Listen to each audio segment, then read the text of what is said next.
not have any master except the Filipino people.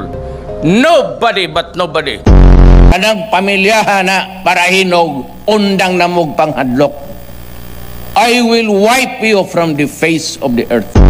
Pareho man kami, may mga kabitrin. Sila, bispo, ako, mayor noon.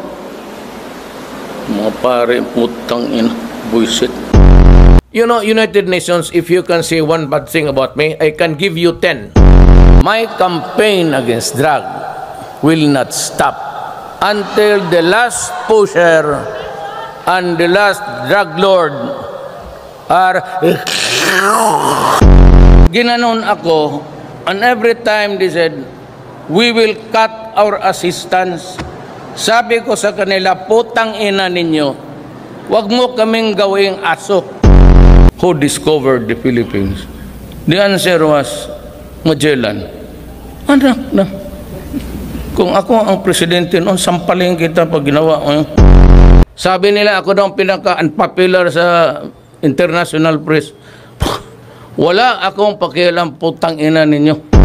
Kung matuto kayong magsabi, ako'y Pilipino, putang ina mo, wag mo akong lukuhin sa bayan ko, letse ka. Nung nabasa ko yung EU condemnation sa akin, sabihin ko sa kanila, fuck you. As again, I repeat it, fuck you.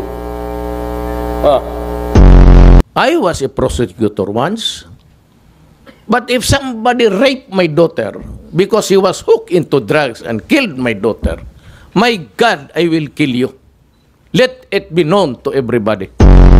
Pati pa itong EU, puta. Sabi na doon, bully daw ako. Talagang bully ako, especially to the enemies of the state. Talagang bully ako. So, thank you for making that of record. Alam sa kriminal kung saan silang impernong gusto nilang pumunta. Sir, hindi kayo magkaroon ng serious repercussions po yung statements na binigay nyo about UN just now, sir? What is repercussions? I don't give a shit to them. Sa CNN, pati BBC since yesterday, said that Duterte admits killing or shooting the criminals.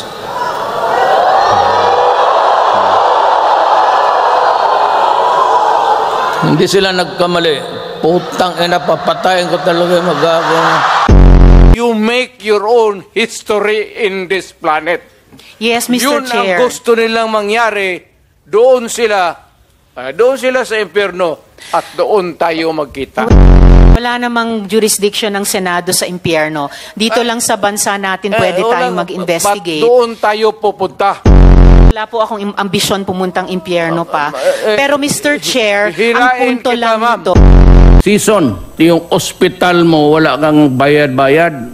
Tumaawa ka naman sa Norwegian government, magpakamatay ka na lang. Destroy the Abu Sayyaf, destroy the NPA, and destroy the drug organization.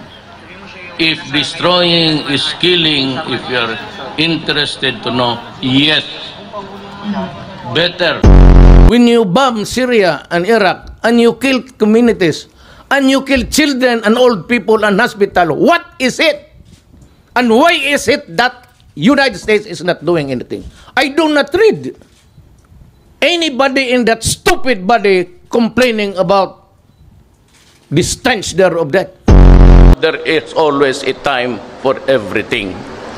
There is always a time for you to make money and make a mockery out of our laws. There's always a time for you to be in control even if you are inside the prison. But there is always a time to rest and to die. We will cut the assistance. Putang ina, iilo ninyo yung pera ninyo. You know what is an ilo? That's a piece of paper. When you run out of toilet paper, you wipe out your ass. God damn it. God damn, you tell that to that American there. Or better still, tell him that I will pay him a visit if there is time. You just tell me where I can find him. So, yun. The mayor is asking where can he see you. Ako pupunta doon. Gago. When I was mayor, kaya Tamandabo, maganda. Patay naman lahat, pero maganda. Sabi ko, Judge, putan mo, sipain kita. Sabi niya, sige, sipain mo. Pumunta ako doon sa opisina niya, sinipa ko. Aga, ikaw ngayon, gusto mo, barilin kita? Sabi niya, wag.